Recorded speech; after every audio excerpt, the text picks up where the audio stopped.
오늘 이야기를 하기 위해서는 두 가지 전제를 먼저 이해해야 됩니다. 첫 번째로는 인간은 조건에 의해서 좌우되는 것은 아니다라는 것입니다. 어떤 사람은 악플을 받았다고 비관해서 자살을 합니다. 혼자도 아니고 가족들이 동반으로 자살하기도 하고 이성하고 헤어졌다고도 그렇고 학업이 어렵다고도 그렇고 비관적으로 자살하는 사람이 있는 반면에 온몸에 어려움이 있거나 닉 부이지치나 일본의 오체 불만족을 쓴 사람 같이 타고나면서 큰 장애가 있는 사람도 인간 승리의 드라마를 쓰는 경우도 많습니다.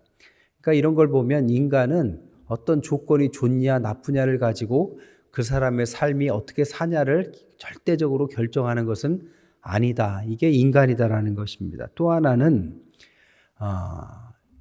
신앙생활에는 서론, 본론, 결론이 있습니다.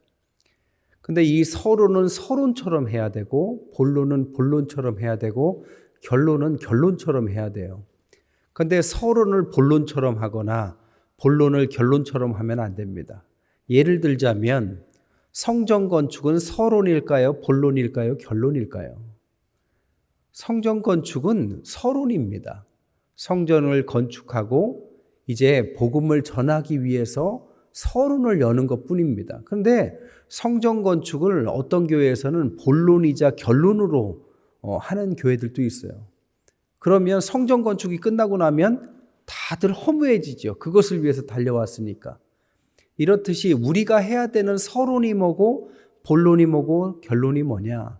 서론에는 너무 진을 빼면 안 돼요. 서론은 준비하는 것이고 본론은 뭐냐? 교회는 복음을 전하는 것입니다. 결론이 뭐냐? 다음 세대를 세우는 겁니다. 이게 결론입니다. 다음 세대를 교회 학교 숫자를 늘리자 이 정도가 아니라 다음에 인물을 만들어내자. 하나님 앞에서 귀하게 쓰일 만한 정말 대단한 인물들을 배출시키자. 우리가 사사기를 공부하는 이유가 뭡니까?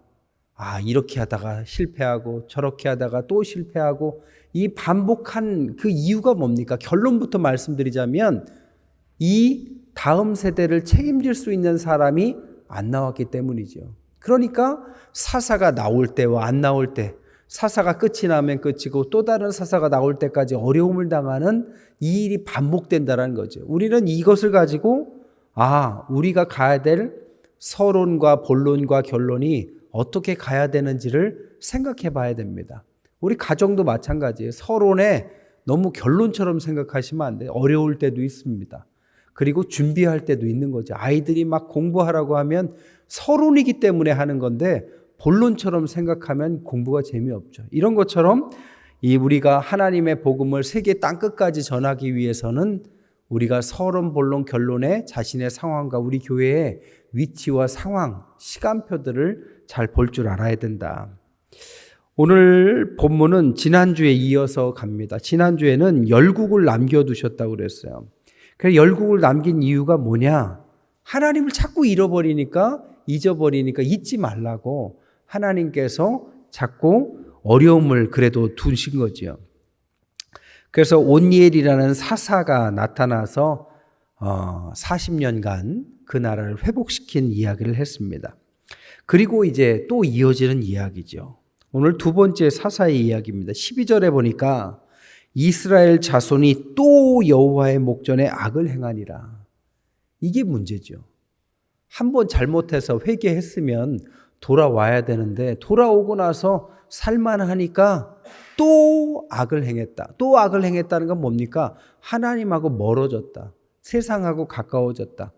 그러니까 하나님께서 이스라엘 자손이 여호와의 목전에 악을 행함으로 여호와께서 모압 왕 에글론을 사용하셔서 강성하게 해서 대적하게 하셨다. 어찌 보면 하나님의 관심은 믿는 자에게 있어요. 그래서 믿는 자를 가지고 믿는 자가 하나님 앞에 온전하게 서지 않으면 주변에 있는 사람들을 통해서 우리를 괴롭히시기도 하고 때로는 주변에 있는 사람들을 통해서 우리를 도와주시기도 하게 하는 것입니다.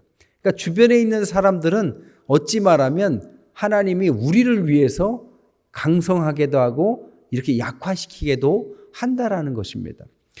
그렇고 나니까 13절에 그들이 와서 종려나무 성읍을 점령했고 14절에 보니까 18해 동안 섬겼다. 이게 온니엘이 나타나기 전의 상황입니다. 온니엘이 죽고 나고 나서 상황이죠. 여러분, 이것을 생각하면 온니엘과 같은 한 명의 준비된 지도자가 얼마나 대단합니까? 40년을 지켰어요. 근데 그 사람이 죽으니까 18년 동안에 또 고통이 시작됐다는 것입니다. 여러분, 좋은 지도자의 중요성을 아셔야 돼요. 나라에도 마찬가지고 또 교회에도 마찬가지고 또 교회의 여러 부분에도 마찬가지입니다. 훌륭한 지도자들을 세우는 일에 기도를 많이 하셔야 됩니다.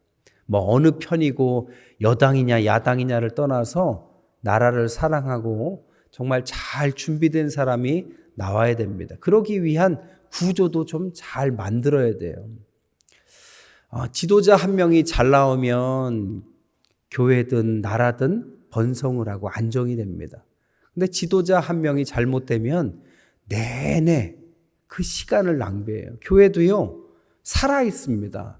생명체예요. 그래서 교회가 어떤 목회자가 와서 그 목회자 있는 기간 동안에 어려움이 있고 교회가 분열되고 갈라지면요, 그 시대만큼을 후퇴합니다. 다른 교회들은 성실하게 성장해 갈 때 우리 교회는 성장하지 못하고 후퇴한다고 생각해 보세요. 성전을 지어야 될 때 짓지 못하는 교회들도 있어요. 별거 아닌 걸로 막 싸워서 그렇게 후퇴하면 또 시대가 그 시대를 감당을 못해서 다음 시대를 준비를 못합니다. 이렇게 악순환이 되는 거죠. 그래서 좋은 지도자를 세워야 됩니다. 좋은 지도자를 세우기 위해서 조금 더 나아가자면 담임 목사뿐 아니라 부교육자들도 잘 도와주십시오. 부교육자들은 완성되진 않았어요. 하지만 준비하는 과정 중에 있습니다. 부족할 수도 있지만 여러분 기도를 많이 해주시고 격려해 주시고 힘이 나게 해주셔야 돼요. 누구랑 비교해서 옛날엔 누가 어땠느니 그런 이야기에서 기죽이면 안 됩니다. 또 하나는 더 나아가서 교단의 신학교도 돕는 것이 중요합니다. 왜냐? 아무것도 아닌 것 같지만 그 지도자들이 나중에 우리의 자녀들을 이끌 지도자들이에요. 여러분들이 지금 신학하시겠어요? 여러분의 자녀 목회자 만든다고 하면 기겁하시면서 목회자 된다라는 사람들은 도와주시지 않으면 누가 합니까? 선진국이 될수록 목회자들의 수급이나 교육이나 여러 여건들이 안 좋아집니다. 그거 참 이상해요.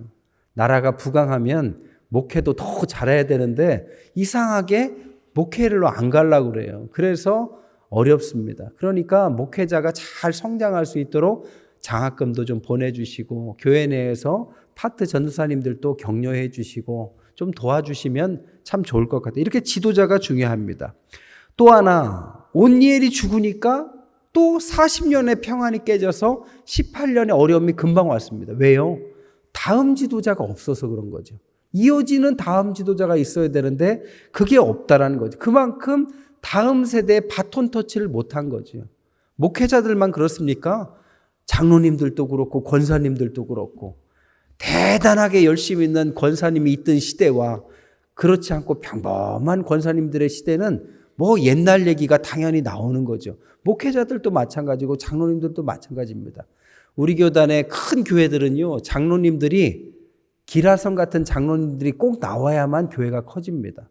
근데 이게 꼭 어떤 여러 가지 의미가 있는데 우리 장로님들 기도 많이 하셔야 됩니다.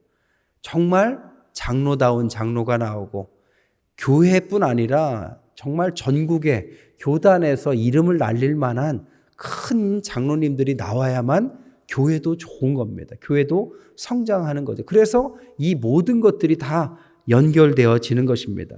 그래서 제자가 중요한 거예요. 제자를 놓치니까 오늘 13절에 종려나무 성읍과 같은 좋은 성읍을 빼앗겨 버리는 거죠. 이렇게 열심히 교회를 지어놓고 나중에 여기 교회가 무슨 클럽이 된다고 생각해 보세요. 여기가 그냥 무슨 스포츠 센터가 된다고 생각해 보세요. 저 김포에 있는 어떤 교회는 껍데기는 교회인데 들어가 보니까 카페로 바뀌었어요. 우리나라에도 이런 현상들이 나타나고 있습니다. 아무리 잘해도 전달을 잘 못하면 이런 현상이 일어난다는 것입니다. 반면에 엘리야가 엘리사에게 얼마나 전달을 잘했습니까? 엘리사가 갑절의 영감을 달라니까 그 영감을 가지고 불말과 불병거를 타고 가는 그 모습들을 상상해 보세요. 그러니까 그 시대가 살아가게 된 것이죠. 오늘 이런 어려움 가운데 하나님께서 다음 사사인 에훗을 부르신 것입니다. 그런데 에훗을 부른 이야기가 15절에 보니까 이스라엘 자손이 여호와께 부르짖음에 여호와께서 그들을 위하여 한 구원자를 세우셨으니 그는 곧 베냐민 사람 게라의 아들 왼손잡이 에훗이었다. 이렇게 표현합니다. 두 가지죠. 하나는 베냐민 지파였다. 또 하나는 왼손잡이였다. 여러분, 베냐민 지파는 어떤 지파입니까? 사울 왕이 나왔으니까 왕족이라고도 할 수 있지만 이 당시에는 왕이 없었으니까 12아들 중에 말째입니다. 말째니까 말째는 숫자가 적어요. 그잖아요. 자손들도 말째는 자손이 적잖아요. 그러니까 베냐민 지파는 그렇게 강대한 지파가 아니었습니다. 한마디로 말하면 에훗은 배경이 없는 사람이었다라고 말할 수 있습니다. 그런데 이게 은혜라는 거죠. 하나님의 일을 하는 사람들은 빵빵한 배경에서 나오는 게 아니라 대부분 보면 배경이 없어요. 그럼 누구를 의지합니까? 하나님만 의지하는 거죠. 이게 하나님께 쓰임받는 사람의 공통점입니다. 요셉은 노예일 때 쓰임받았고요. 다윗은 목동일 때 쓰임받았습니다. 방금 말씀드린 엘리사는 농부일 때 쓰임받았고 베드로는 어부일 때 쓰임받았습니다. 그 당시에 기라성 같은 사람들이 많았지만 그렇게 크게 쓰임받은 사람들은 지금 봐도 그렇게 내세울 게 없었던 배경이 이렇게 많지 않았습니다. 고린도서 1장 21절에 하나님은 미련한 자를 들어 쓰신다. 일부러 미련할 필요는 없어요. 하지만 내가 배경이 없어도 그것 때문에 하나님 앞에 나아갈 때 그때 하나님이 쓰신다. 왜? 겸손하니까. 하나님만 의지하니까. 두 번째는 왼손잡이라는 게 중요합니다. 오늘날은 왼손잡이들이 재능이 많다고 말하지만 성경에서 말하는 왼손은 나쁜 쪽입니다. 다 하나님의 권능의 왼손 이런 말은 없어요. 권능의 오른손이죠. 오른손은 힘을 상징합니다. 이 왼손이라는 것은 첫 번째로는 좀 부족하다라는 거예요. 왼손잡이 이 말은 그 사람 좀 안 좋은 지파에 부족한 사람이었다. 또 하나 그 말은 장애가 있었다라는 의미로도 해석을 합니다. 그러니까 왼손잡이라는 것은 오른손을 못 썼다라는 뜻이에요. 그러니까 오른손을 왜 못 썼냐? 그건 나오고 있지 않지만 오른손이 장애가 있어서 쓰지 못했을 것이다 라고 추측을 합니다. 왜 그렇게 추측하느냐? 오늘 모압 왕이 방심을 합니다. 그가 누구라고 적인데 가까이 오라고 사람도 없는데 가까이 오라고 하다가 칼을 맞죠. 왜 방심했을까요? 장애가 있었을 것이다. 오른손을 쓰지 못하는 장애가 있어서 그에게 방심하다가 칼을 맞고 죽는 일이 발생한 것이죠. 오늘 보니까 그래서 에훗이 어떻게 됩니까? 15절에 이스라엘 자손이 그를 통해서 모압 왕 에글론에게 공물을 바치러 갔다. 16절에 에훗이 길이가 한 규빗은 손목에서 이 팔꿈치까지의 길이를 한 규빗, 45cm 정도에 되는 칼을 만들어서 오른쪽 허벅지에 찼다. 왜? 왼손잡이니까요. 17절에 보니까 에글론에게 바쳤는데 에글론은 비둔했다. 비둔하다는 뜻은 뚱뚱하다는 뜻입니다. 아주 덩치가 컸나 봐요. 18절에 보니까 곡물 바치기를 마치고 곡물을 메고 온 자들을 보내고 19절에 길갈 근처 돌 뜨는 곳에서부터 돌아왔다. 같이 다시 나갔다가 돌아온 것입니다. 어디요? 돌 뜨는 곳. 돌 뜨는 곳에 대한 해석은 다양한데 이것은 한마디로 말하면 국경을 말합니다. 경계석이 있는 곳까지 가서 국경으로 다 내보내고 어찌 보면 그는 돌아왔다 이런 뜻이겠죠. 혼자 왔죠. 그러면서 내가 은밀한 일을 왕에게 아뢰려 합니다. 왕이 명령해서 조용히 하라 하매 모셔선 사들이 다 물러갔다. 이게 바로 그가 만만하니까 그렇게 생각한 거죠. 20절에 보니까 에훗이 어떻게 합니까? 다락방에 홀로 앉아있는 그 사람한테 가서 하나님의 명령을 받들어서 알릴 일이 있다 하면서 21절에 칼을 빼어서 찌르고 22절에 그 칼이 막 몸에서 엉겨서 결국 죽게 되는 내용이고, 24절에 보니까 서늘한 방에서 발을 가리운다는 이야기는 부하들이 보니까 문이 잠긴 걸 보니까 화장실 가셨나 보다 하고 기다렸는데 나중에 보니까 문을 따고 들어가 보니까 죽어 있더라, 이 얘기죠.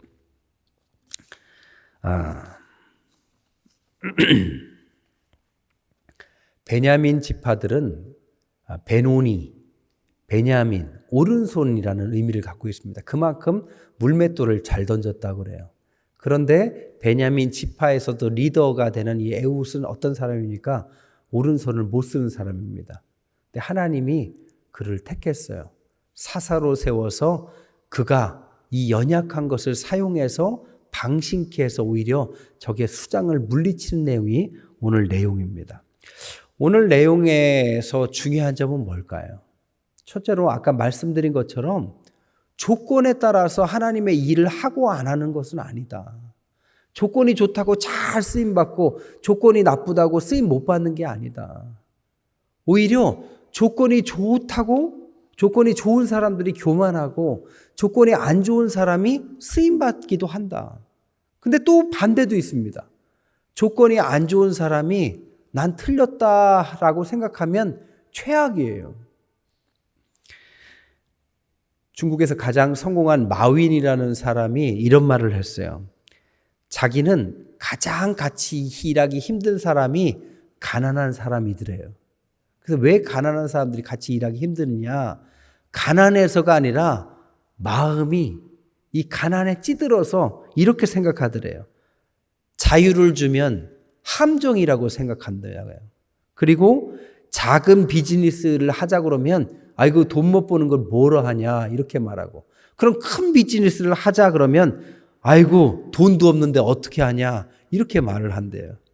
새로운 시도를 해보자 하면은 경험도 없는데 어떻게 하냐 말하고, 전통적인 걸 하자 하면은 아유 그거는 우리 경쟁자가 많아서 어렵다 이렇게 말하더랍니다. 그래서 자기는 이렇게 모든 것에 찌들어서 아무것도 하지 않으려는 사람들, 이런 사람들이 가난한 사람들이 힘들더래요. 여러분, 가난한 사람을 비하하는 게 아니라 가난에 찌들어서 마음까지 가난해진 사람을 지금 말을 하는 거예요. 이런 사람들은 매일 인터넷만 찾아본대요. 뭘 할까만 생각하고, 그리고 희망이 없는 친구들의 이야기는 듣고 행동은 하지 않는데요. 하나님께서 쓰시는 사람은 조건을 보지 않습니다. 하지만 조건이 없는 사람이 열심히도 안 하고 열의도 없으면 그것은 정말 쓰임받기 어려운 겁니다. 에훗이 조건이 안 좋은 사람이었지만 그는 쓰임 받으려고 했고 나아가려고 했다라는 거예요. 그러니까 우리가 어떤 조건에서든 간에 조건과 무관하게 하나님 앞에 쓰임 받기를 애써야만 한다라는 것이 우리가 깨달아야 된다라는 것입니다. 조건이 나쁘다고 안 되는 건 아니지만 또 조건이 좋다고 하는 것도 아니고, 하나님의 일은 하려고 하고 하나님이 시킬 때 순종하고 감당하려고 하면 아무리 조건이 안 좋아도 단점이 있어도 된다는 겁니다. 우리는 사도 바울이 다 뛰어난 사람으로 알지만 사도 바울을 그린 그림들을 보면 외모가 별로예요. 사도 바울은 머리도 벗겨지고요. 외모가 별로입니다. 머리도 컸다고 그래요. 사도 바울은 또 글은 잘 썼지만 말주변이 없었대요. 뭘 보면 알 수 있습니까? 설교하는데 창문에서 졸다 떨어져 죽잖아요. 제가 설교할 때 여러분 쓰러져서 다친 사람은 아직 없습니다. 제가 바울보단 나은 것 같아요. 바울은 그렇게 똑똑해도 설교 재주가 없었어요. 하지만 하나님께서 뭐라고 하십니까?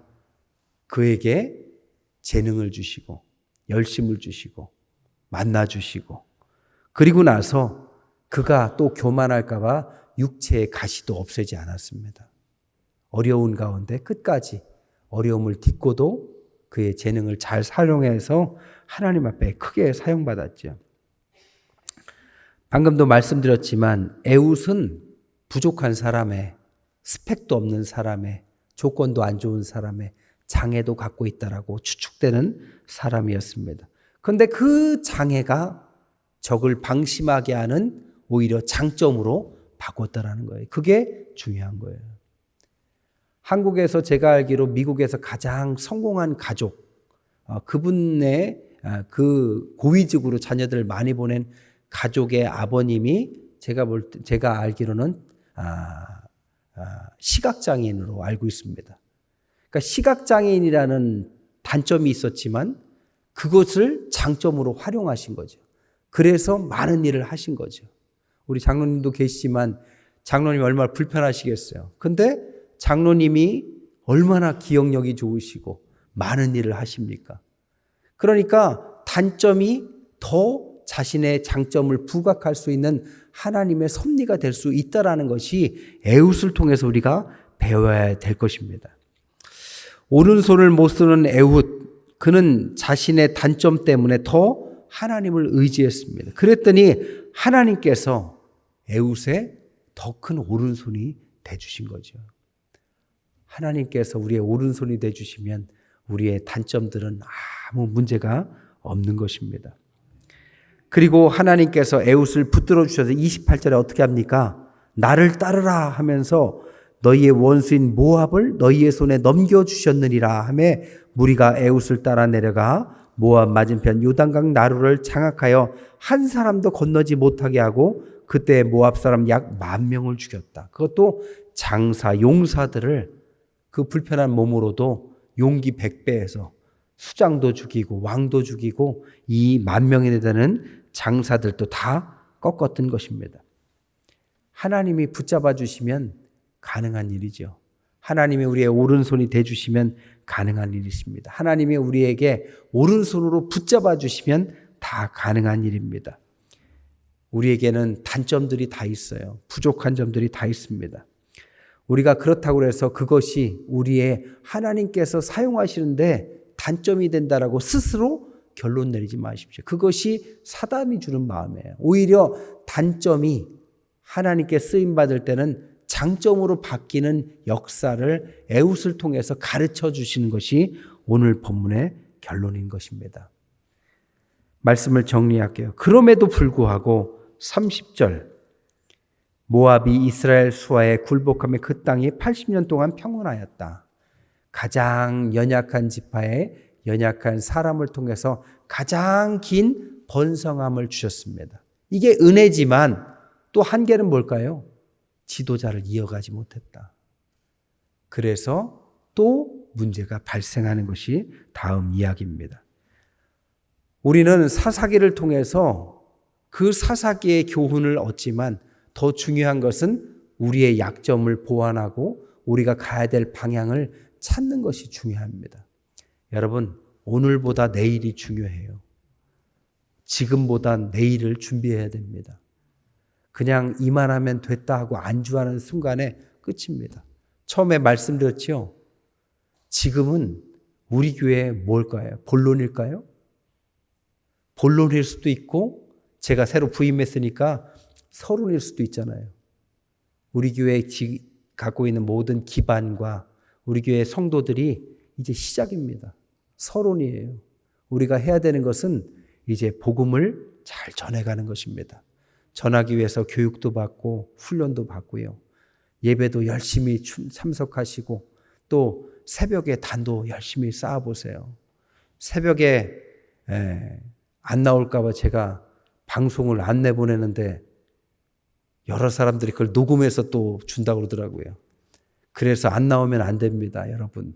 못 나올 사람들에게 주는 건 좋지만 나올 수 있으면 나오세요. 새벽부터 단을 쌓는 훈련을 해야 됩니다. 그래서 기도도 훈련하고 말씀도 훈련하고 이제 더욱더 우리 교회가 큐티책으로 온 성도들이 하루하루 말씀을 아주 세밀하게 보는 훈련을 해야 됩니다. 왜? 서론이에요, 서론. 본론을 준비하는 거죠. 지금 닥치는 시대는 우리가 피부로 언뜻언뜻 느끼잖아요.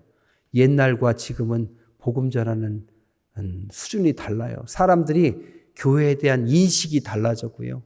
복음을 전하면 굉장히 부정적인 사람들이 많습니다. 자녀들을 교육시키지 않는 부모도 많고 아무리 시키려고 해도 세상의 문화가 아이들을 그냥 휩쓸고 지나가서 정말 신앙을 전달하기가 어려운 시대를 피부로 느끼고 있습니다. 우리가 다음 세대를 준비하지 않고 지금 좋사오니 하다가 30년 후에 교인 100명 남으면 어떡할래요? 하나님 앞에 우리가 얼마나 죄를 짓는 것입니까? 그때 또 다른 사사가 나타나기를 기도해야 할까요? 그렇지 말고 좋은 사사들이 이어가는 것처럼 하나님의 제자들을 지금 평온하고 교회도 안락하고 여러 열심히 있는 사람들이 있을 때 더 열심을 품고 주를 섬기며 훈련하면서 다음 세대들을 길러내는, 그래서 여름 성경학교 또 준비하는데 놀고 먹고 수박 짜게 먹고 그런 시간이 아니라 진짜 눈물을 흘리면서 씨를 뿌리는 심정으로 우리의 한 명의 한 명의 영혼이라도 잘 훈련시키는 우리 교회가 되시기를 주님의 이름을 간절히 축원드립니다.